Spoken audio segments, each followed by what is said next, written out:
Meghan's uncle reveals how the strong women in his family, including her hippie bride mother with flowers in her hair, nurtured strong no-nonsense values in Harry's future wife.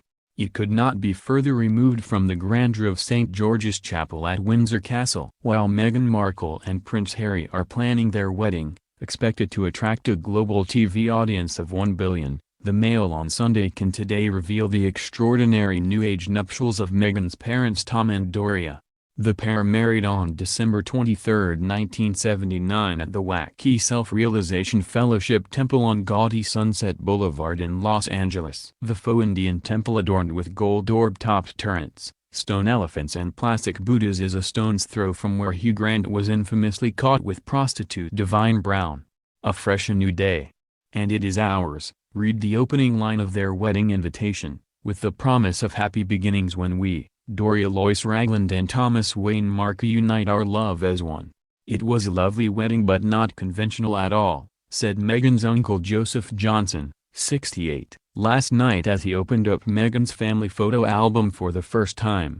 Doria was very young, just 23, but looked much younger. She had tiny white flowers in her hair. We were happy that she was happy. It's almost unbelievable to think our Meghan, our flower, is about to marry into the royal family. While much has been written about Tom, 73, a retired award-winning Hollywood lighting director, and Doria, 61, a yoga instructor who Meghan calls her inspiration, very little has been known about the maternal side of the family who, Joseph says, truly raised Prince Harry's future bride. Both Doria and her mother Jeanette got divorced while their children were young, and while Meghan's father Tom remained in her life, his crazy work hours meant the burden of raising her fell to the women in the family.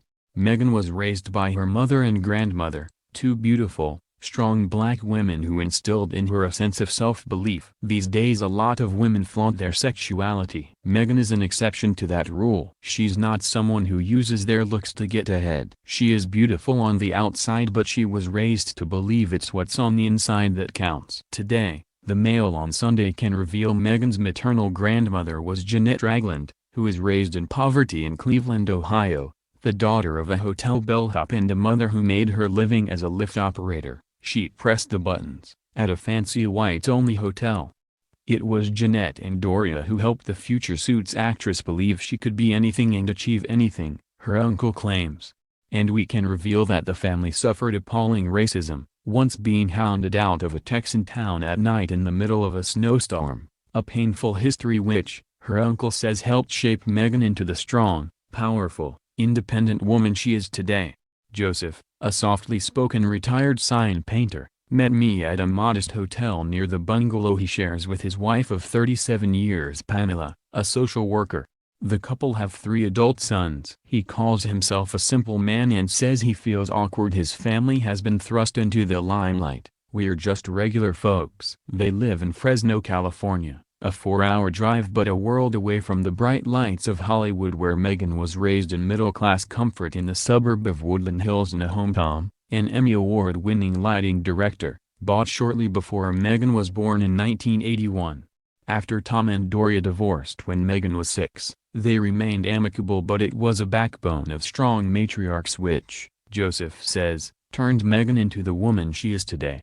Culturally our family did not have male figures around, Joseph says. The women were the ones left to raise the children. And Meghan was lucky my sister and mother were tough, fair, funny and smart. Doria's grandmother Nettie, Meghan's great-grandmother, was married 3 times. She worked as a lift operator at the fancy St. Regis in Cleveland, a whites-only hotel where she fell in love with James Arnold, a bellboy, who abandoned her soon after the birth of their daughter. Jeanette, born at the start of the Great Depression in 1929, married Joseph's father, Joseph Sr., when she was in her early 20s. Joseph Jr. was born in 1949 and his sister Sandra arrived 3 years later. Jeanette struggled to support her 2 children as a single mother. My father was a professional roller skater who toured the country. He left and went off to start another family. We moved 20 times in a few years. We were never starving but we were poor. When Joseph was 6 his mother, a Catholic, met charismatic antiques dealer Alvine Ragland, a former Baptist minister, The pair immediately fell in love and moved into a basement flat in a 3-story building in Cleveland. Alvin didn't know how to be a father, Joseph says sadly. Meghan's mother Doria Ragland was born in September 1956 and, within months, Alvin uprooted the young family and drove across country to L.A.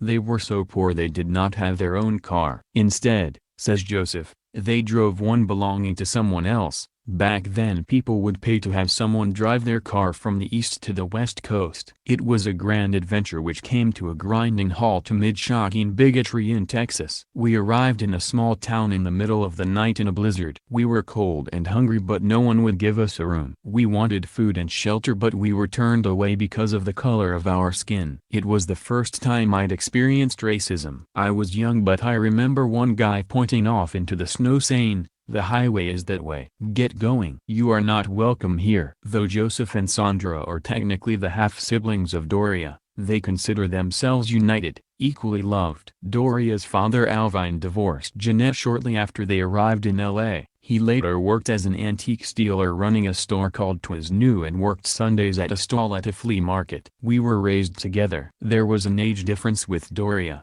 She was the youngest, but, like Meghan, she's whip-smart and always wanted more out of life, says Joseph.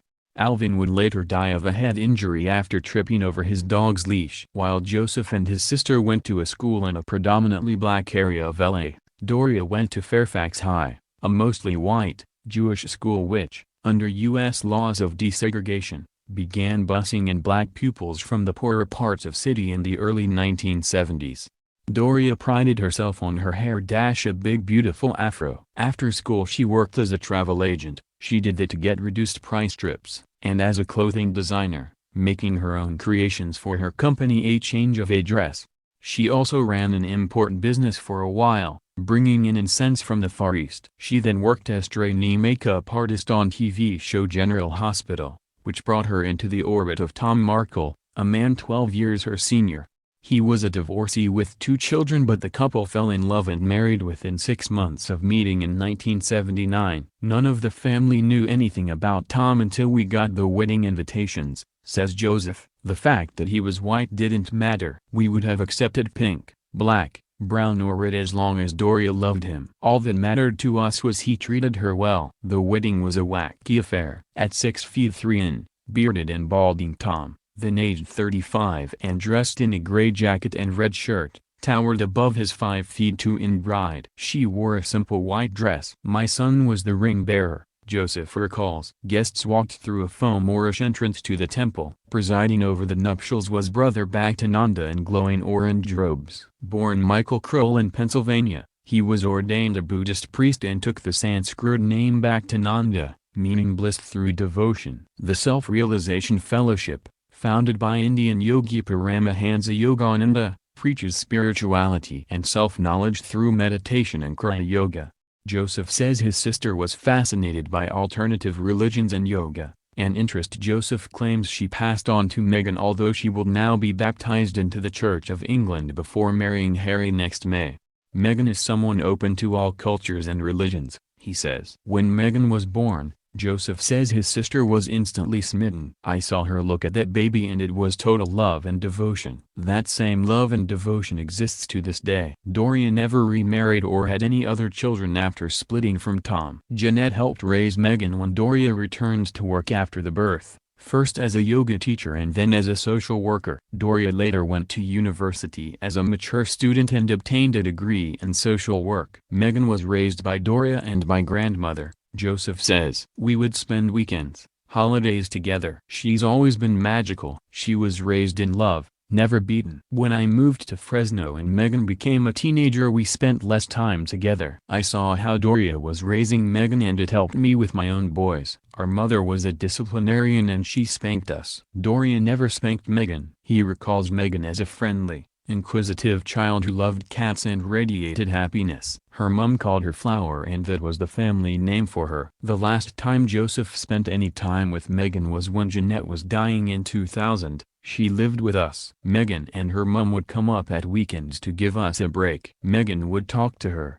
hold her hand, do whatever she could for her grandmother. She was very loving. "When I look at Meghan now I see my mother very clearly, and my sister, He adds. He last spoke to Doria a year ago when she called after the news of Meghan's romance with Harry broke. She was just real proud of his niece making a fairy tale match. She says, she was raised to believe in herself and she is someone who has grown up moving between two cultures. She was raised in our loving family. She was loved by her black family and her white family and learned that love crosses all boundaries.